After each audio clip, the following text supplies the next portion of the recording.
Nifty expiry டே trading பயங்கர ட்ராப்பாக இருந்துச்சு. ஒரே ஒரு கேண்டில் மட்டும் 100 பாயிண்ட்ஸ் ஏறிட்டு அதுக்கப்புறம் 200 பாயிண்ட்ஸ் உங்களுக்கு டவுனில் வந்துச்சு. ஸோ இந்த ட்ராப்பில் மேபி நிறைய பேர் 0 to ஹீரோ பண்ணியிருக்கலாம், சில பேர் லாஸ் ஆகிருக்கலாம், சில பேர் ப்ராஃபிட்டாக இருக்கலாம். எனக்கு தெரிஞ்சு ப்ராஃபிட்டபுளாக ஆனதை விட லாஸ் ஆனது அதிகம். ஏன்னா அதுக்கப்புறம் மேலே போகுதுன்னு தான் என்ட்ரி எடுத்திருப்பாங்க. ஸோ அங்கே எல்லாமே லாஸை ஃபேஸ் பண்ணியிருப்பாங்க. மேபி யூடியூப்பில் இருந்தவங்க எனக்கு தெரிஞ்சு என்ட்ரி எடுத்துருக்க பாசிபிலிட்டிஸ் கிடையாது. 1 or 2 பீப்புள்ஸ் மட்டும் தான் என்ட்ரி எடுத்திருப்பாங்க. அதர்வைஸ் எல்லாமே நம்மளோட மெத்தட்ஸ் வந்து ஃபாலோ பண்ணிட்டு இருந்தீங்க.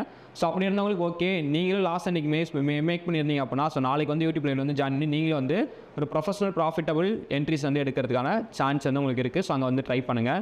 ஸோ ஃப்ரைடே நிஃப்டிக்கான மூவ்மெண்ட்டை பொறுத்தளவுக்கு நிஃப்டி ஆல்ரெடி எதிர்பார்த்துட்டு இருந்த மாதிரி தான். ஸோ 25,250 to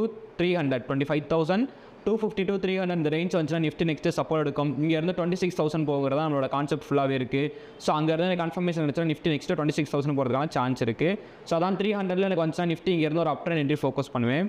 இப்போ இன்ட்ராடேவோட ஐடியாவும் சேம் தான். இதுக்கு மேலே ஓப்பன் ஆச்சு அப்படின்னா 380 ஒரு சப்போர்ட் அடிச்சுன்னா ஒரு ஸ்மால் அப் ட்ரெண்ட் வந்து ஃபோக்கஸ் பண்ணுவோம். அது எந்த லெவல் அப்படிங்கிறத நான் யூடியூப்ல வந்து ஷேர் பண்ணுறேன். அது நாளைக்கு அந்த கன்ஃபர்மேஷனை பேஸ் பண்ணி தான் அந்த அப் ட்ரெண்ட் ஃபோக்கஸ் பண்ணுவோம்.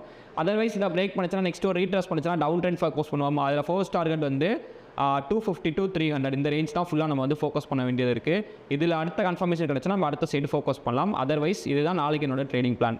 ஸோ இந்த மாதிரி ஸ்டாக் மார்க்கெட் வீடியோ பார்த்துச்சுன்னா மறக்காம ஐடியாஸ்னா ஃபாலோ பண்ணிக்கோங்க.